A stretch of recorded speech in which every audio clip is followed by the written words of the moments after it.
Assalamualaikum warahmatullahi wabarakatuh. Mahasiswa program studi manajemen keuangan negara pada Politeknik Keuangan Negara STAN.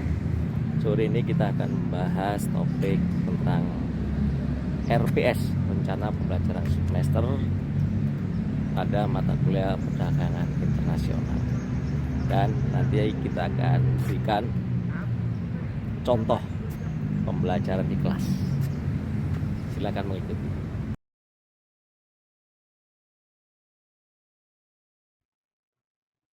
Teman-teman mahasiswa, kali ini kita akan mengulas tentang rencana pembelajaran semester RPS untuk mata kuliah perdagangan internasional. Mata kuliah ini selain ada CPL Prodi, juga ada capaian pembelajaran mata kuliah, yaitu 1. Memahami teori perdagangan internasional, kemudian memahami kebijakan perdagangan internasional, memahami kerjasama perdagangan internasional, dan terakhir adalah mekanisme perdagangan internasional. Mata kuliah ini pada dasarnya adalah bertujuan untuk memberikan pemahaman kepada mahasiswa tentang perdagangan internasional dan implementasinya.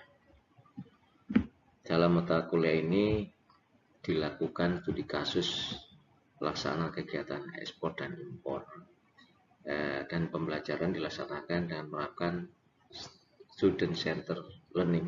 Di antaranya akan dilakukan metode penugasan, case based learning, dan project based learning. Penilaian dilakukan melalui ujian tulis, penilaian tugas, dan penilaian kinerja. Adapun literatur yang kita pakai di mata kuliah ini, yang utama adalah International Trade Theory and Policy karangan Paul Krugman. Sedangkan literatur pendukung tidak terbatas pada 4 ini, yaitu International Trade Theory and Policy karangan Giancarlo, kemudian perdagangan internasional konsep dan aplikasi karangan Edi Rinaldi. Yang ketiga, teknik perdagangan internasional karangan Saiful Anwar, dan ekspor impor karangan Amir MS. Silakan jika Anda mempunyai materi lain yang itu akan membantu materi perkuliahan perdagangan internasional. Sedangkan dosen pengampu ada 5, yaitu Pak Muhammad Nur Hamid sebagai Dusku, kemudian Pak Marsanto, saya sendiri Ivan Yulianto, berikutnya Bu Sri Murwani, dan terakhir Pak Mas Mukhtar. Metode penilaian dibagi dalam beberapa unsur. Yang pertama adalah aktivitas. Mohon maaf, ini ada keliru, harusnya 50%. Kemudian ujian tengah semester 25%. Dan terakhir ujian akhir semester 25%. Aktivitas sendiri terdiri dari kehadiran, sikap, kuis harian, dan penugasan. Ya. Di pertemuan pertama, kita akan menjelaskan tentang lingkup perdagangan internasional, alasan terjadinya perdagangan internasional, dan dampak positif dan negatif perdagangan internasional. Di pertemuan kedua, kita akan membahas tentang teori merkantilisme, teori keunggulan absolut, teori keunggulan komparatif, dan teori HU. Ya. Di pertemuan ketiga, kita akan membahas terkait tentang organisasi perdagangan internasional, misalkan WTO, ICC, IACC, IMO, dan lain-lain. Juga akan membahas organisasi perdagangan dan regional, yaitu APEC, ASEAN, dan sebagainya. Dan juga tidak ketinggalan kita akan membahas organisasi perdagangan yang nasional antara lain Kadin, KDLPI, dan lain-lain. Di pertemuan 4 kita akan membicarakan tentang kerjasama perdagangan dan integrasi ekonomi. Di pertemuan kelima, mahasiswa akan mendiskusikan tentang WTO, World Trade Organization, dan WTO Trade Facilitation Agreement, atau kita singkatnya menjadi WTO TFA. Juga mahasiswa akan mendiskusikan tentang GSP, yaitu Generalized System Preference. Tidak lupa akan dibahas juga tentang Free Trade Agreement. Di pertemuan ke-6, kita akan membicarakan current isu terkait kerjasama perdagangan internasional dan integrasi ekonomi. Sedangkan di pertemuan ke-7, mahasiswa akan belajar tentang apa itu neraca perdagangan. Kemudian mahasiswa juga akan belajar tentang kebijakan tarif, baik itu jenis tarif atau efek dari penetapan tarif. Berikutnya, di pertemuan ke-7, mahasiswa juga akan belajar tentang bagaimana kebijakan non-tarif dapat diterapkan. Misalkan kebijakan kuota, subsidi, dumping, dan berbagai kebijakan non-tarif lainnya. Pertemuan ke-8 akan ada ujian tengah semester. Kemudian pertemuan ke-9 kita akan bahas global supply chain dan faktor-faktor penggerak global supply chain, termasuk struktur aliran GSP dan custom and global supply chain. Pertemuan ke-10, mahasiswa akan mendapatkan materi tentang kelompok importir dan perannya dalam perdagangan. Demikian juga kelompok eksportir, kemudian kelompok pendukung, dan kelompok pemerintah yang terkait dengan perdagangan internasional. Ini yang materi yang juga nggak kalah penting. Mahasiswa dituntut memahami terjadinya mekanisme impor dan mekanisme ekspor. Pertemuan ke-11 ada materi tentang dokumen-dokumen perdagangan seperti invoice, packing list, COO, dan lain-lain. Juga dokumen pengangkutan seperti oil bill, BL, DO, asuransi, dan sebagainya. Pertemuan ke-12, ketepatan menjelaskan dan menerangkan ketetapan tentang term of payment. Juga tentang non-LC, pembayaran non-LC, dan pembayaran LC, baik itu jenis maupun mekanisme terjadinya LC. Pertemuan ke-13 akan didiskusikan tentang term of delivery, ya, dan Incoterm tentunya, termasuk penjelasan tentang risiko pertanggungjawaban atas masing-masing term of payment. Pertemuan ke-14 ada topik tentang jenis-jenis kargo, kemasan, peti kemas, dan kebandar udaraan. Juga terkait ke pelabuhan. Dan terakhir, mahasiswa akan menyampaikan presentasi hasil proyek, ya, yang nanti proyeknya akan diberikan pada saat kuliah sebelumnya. Demikian, dan tentu terakhir sebagai penutup akan dilakukan ujian akhir semester. Demikian teman-teman penjelasan RPS. Untuk lebih jelasnya kami berikan contoh penjelasan mata kuliah yang ke-10, yaitu menjelaskan mekanisme atau alur perdagangan impor dan ekspor. Selamat menyaksikan. Assalamualaikum warahmatullahi wabarakatuh. Waalaikumsalam. Selamat siang teman-teman semua. Apa kabar hari ini? Alhamdulillah. Udah makan siang? Saya belum. Gitu ya? Baik. Teman-teman, kita lanjutkan lagi materi kita siang ini. Sesuai dengan RPS, topik kita hari ini adalah mekanisme terjadinya perdagangan internasional, kemudian pelaku-pelaku dalam perdagangan internasional, ya. Gambaran umum bahwa kita akan menjelaskan tentang bagaimana terjadinya perdagangan internasional yang meliputi kegiatan ekspor dan impor. kurang lebih seperti ini flowchart ya. Bingung nggak lihatnya? Wah, Bingung Pak. Cukup membingungkan ya. cukup membingungkan. Oke, kita bahas pelan-pelan ya. Secara umum bahwa kalau terjadi ekspor impor itu selalu dimulai dari kesepakatan antara eksportir dan importir. Dan yang eksportir mencari buyer, yang importir juga mencari barang.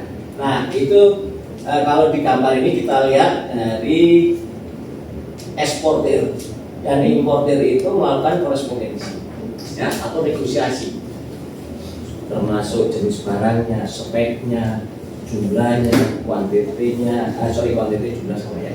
Kemudian pembayarannya seperti apa dan hal-hal lain terkait ekspor impor. Dan itu dituangkan dalam bentuk namanya sales contract. Sales contract itu menjadi ikatan antara eksportir dan importir terkait perdagangan atau jual beli suatu barang antar negara ya, antar negara ya.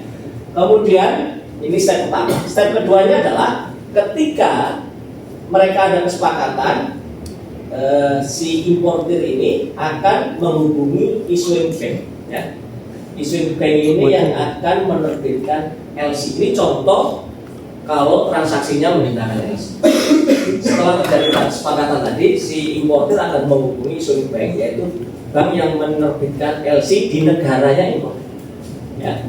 Setelah ada kesepakatan, issuing bank ini nanti akan menunjuk advising bank di negara tempatnya eksportir yang menjadi perpanjangan tangan dari importir dan bank di negara importir.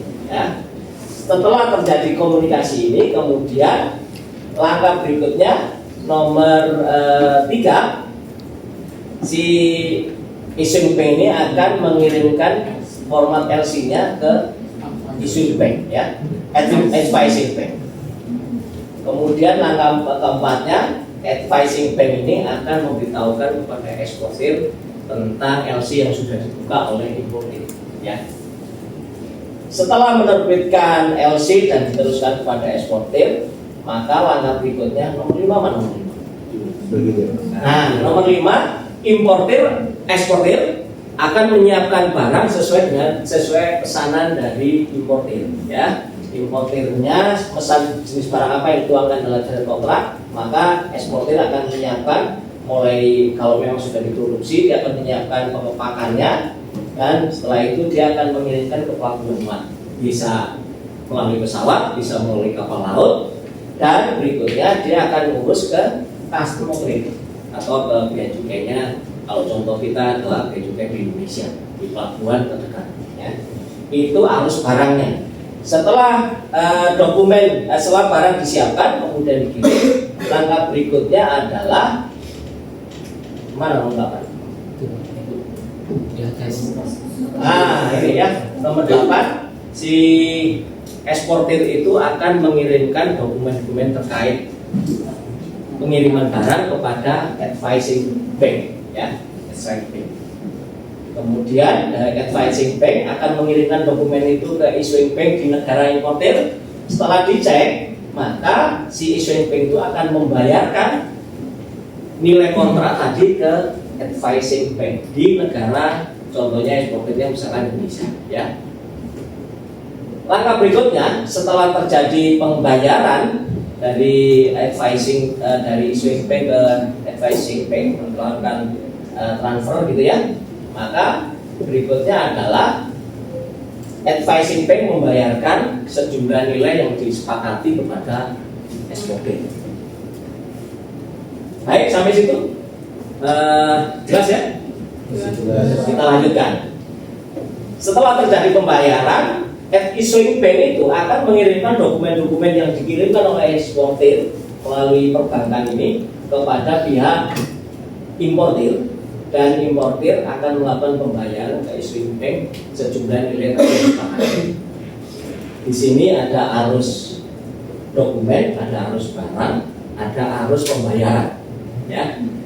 Jadi sekilas kurang lebih seperti itu. Nah, dari dokumen-dokumen yang dikirimkan oleh eksportir, maka importir akan menghubungi custom authority terdekat di negaranya importir untuk mengurus pengeluaran barang. Gambaran secara umum kurang lebih seperti itu. Dari kontrak ini, dari perjanjian ini, sebetulnya pemain pembayaran yang menjaga bahwa haknya eksportir dan importir itu terpenuhi adalah hubungan antara issuing bank dan advisor. Ini adalah transaksi paling aman bagi eksportir dan aman bagi importir, ya, dengan pembayaran yang menggunakan LC. Oke, sampai sini ada yang mau nanya? Saya Pak. Ya, Miftah. Izin bertanya Pak, sebelumnya dari tadi kan udah dijelasin nih issuing bank sama advising bank. Nah di sini tuh advising bank ini yang berhak menunjuk itu siapa sih Pak sebenarnya? Good, pertanyaan bagus. Jadi issuing bank, advising bank itu adalah bank yang ditunjuk oleh issuing bank. Jadi misalkan Bank Jompo gitu ya, dia mencari partner di Indonesia siapa yang menurut dia cocok dijadikan partner. Misalkan aja Bank Mandiri, ya. Bukan kemauan dari eksportir, tapi itu adalah kesepakatan antara Bank Mandiri dengan Jompo, gitu ya. Jadi kenapa harus issuing bank itu soal kepercayaan? Mereka tentu punya list bank-bank di Indonesia yang menurut mereka bisa diajak bersama. Gitu kan Pak ya? Siapa? Terima kasih Pak. Oke, baik. Kalau sudah jelas kita lanjutkan. Setelah kita ngomong masalah bagaimana transaksi itu terjadi, penting kita membahas terkait trade finance. Apa itu trade finance? Trade finance adalah jenis-jenis pembayaran oleh eksportir dan importir, atau kalau kita sebutnya adalah pembayaran ekspor gitu ya, atau pembiayaan ekspor. Karena menyangkut dua negara atau mungkin lebih, itu kita mengenalnya di transaksi itu sebagai trade finance. Jenis-jenisnya dokumen apa atau jenis pembayarannya? Pertama yang tadi saya bilang adalah paling aman adalah LC. LC itu aman buat siapa? Buat eksportir dan buat importir. Kemudian ada lagi cash in advance. Cash in advance itu kalau bahasa kita bayar di depan, ya. Kalau bayar di depan siapa yang paling diuntungkan? Yang paling aman? Eksportir. Karena belum kirim barang dibayar, aman dia. Gak ada jaminan gitu kan. Kemudian ada namanya open account. Open account itu sebaliknya, bayar belakangan. Siapa yang paling di resikonya oleh kerja? Importir. Karena dia udah dapat barang dulu, baru dibayar. Ya. Terus ada lagi dokumen collection, documentary collection. Itu sebenarnya mirip LC, tapi documentary collection itu si importir hanya membayar kalau sudah terima dokumen. Ya. Ada dua jenis. Documentary again payment, ada lagi documentary again acceptance. Kalau documentary again payment, maka si importir itu membayar setelah menerima dokumen. Tapi kalau documentary again acceptance, maka si importir itu membayar dengan janji yang kita sebut sebagai promissory note. Ya. Jadi dia tidak langsung bayar, tapi dia punya mungkin ada kerjasama dengan banknya, dia melakukan janji bayar, ya itu. Dan kalau kita lihat spektrumnya pembiayaan ekspor itu ada yang resikonya tinggi untuk importir dan resikonya tinggi untuk eksportir. Jadi seperti tadi teman-teman sampaikan, cash in advance itu adalah most secure for importer. Sedangkan yang open account itu paling less secure. Jadi kebalikannya nih, ya. Sebaliknya juga open account itu beresiko untuk importer, tetapi dia paling eksportir, tapi paling nyaman buat importer. Ya. Di tengah-tengahnya ada LC, ada documentary collection. Oke? Ada yang mau nanya lagi? Saya Pak. Gimana? Izin bertanya, tadi kan aku udah jelasin tentang jenis-jenis pembayaran dalam ekspor itu ya Pak. Nah, yang ingin saya tanyakan, ada nggak sih Pak jenis-jenis pembayaran lain dalam ekspor impor? Wah, ini pertanyaannya menantang nih ya. Udah penasaran nih, udah kita jelasin yang penting. Wah, dia masih penasaran, dia yakin nih kayaknya Pak kayaknya ada deh yang lain. Oke, good pertanyaannya. Jadi selain ini teman-teman, ini umum ya, sudah umum di antara eksportir dan importir, tapi ada pembayaran lain yang sebetulnya banyak di trade finance. Pertama, ada namanya supply chain financing. Supply chain financing itu contohnya misalkan purchase order payment. Apa artinya? Jadi kalau misalkan, nah ini yang diharapkan di Indonesia, kalau ada tagihan kepada eksportir Indonesia, ya misalkan gini, kita Indonesia UKM misalkan ya ekspor ke Hongkong, kemudian tentu ada sales kontrak ya, ada invoice. Dari invoice itu atau purchase order ya atau PO itu dibawa ke bank untuk dicairkan. Jadi barangnya menjadi jaminan.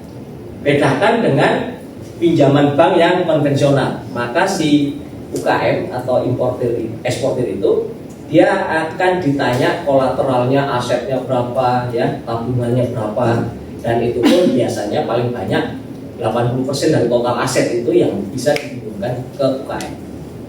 Tapi kalau kita pakai supply chain financing ini, si UKM ini nggak harus menyediakan, nggak harus dihitung asetnya, tabungannya, nggak usah dihitung.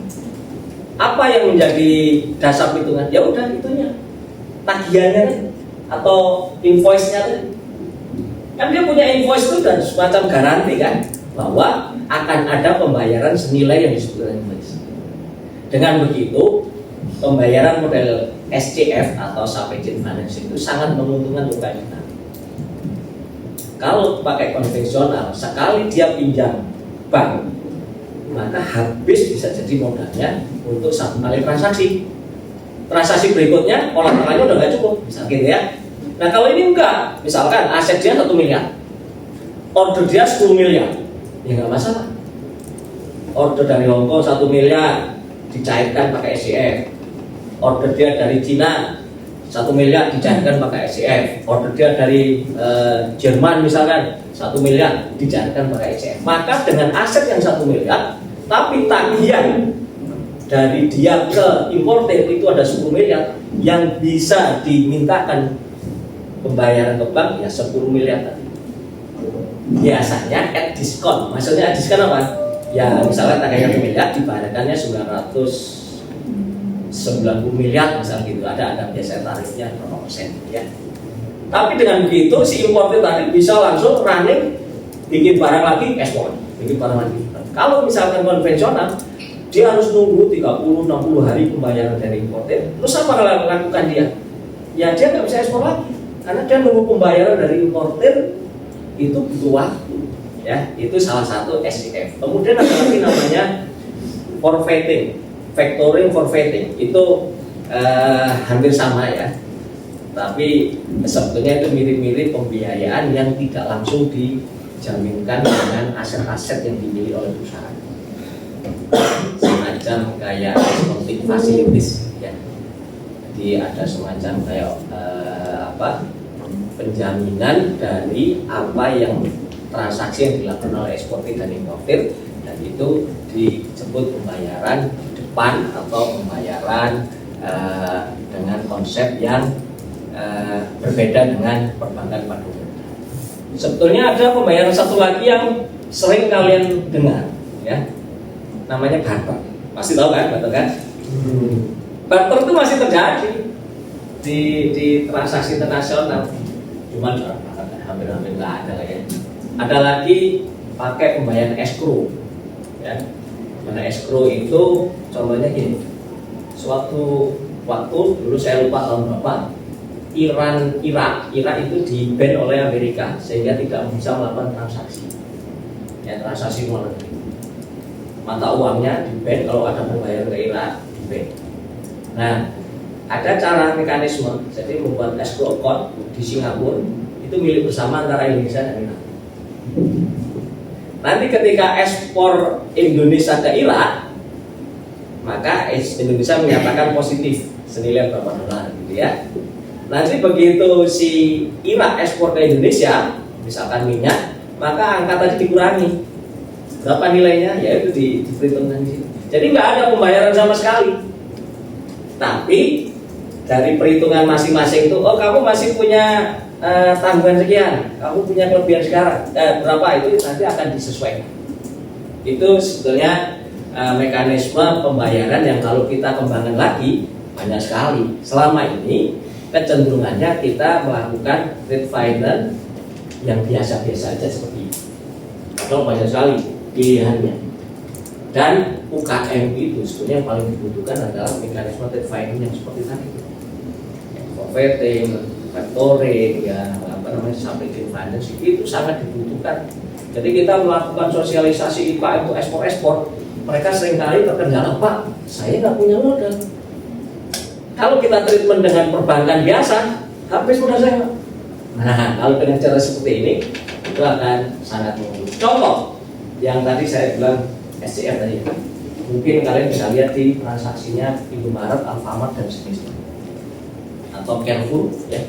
Mereka nggak melakukan pembayaran langsung, tetapi nanti si Indomaret itu punya akun di saldo perbankan.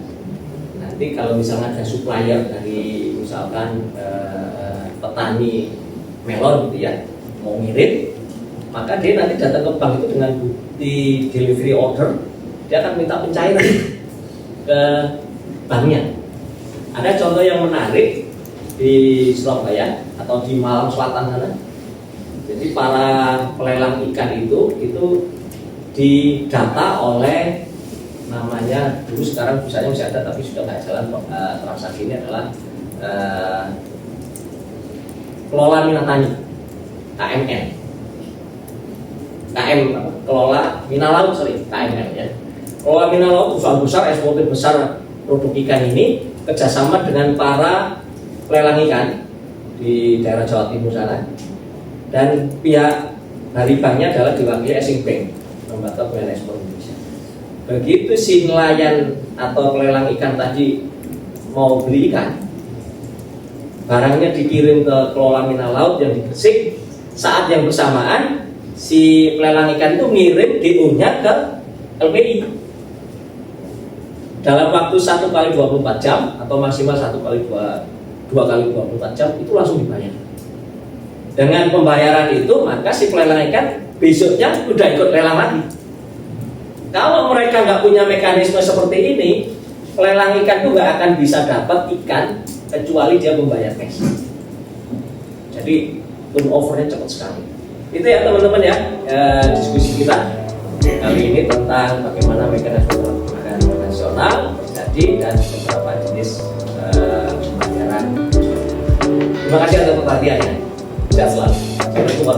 Waalaikumsalam.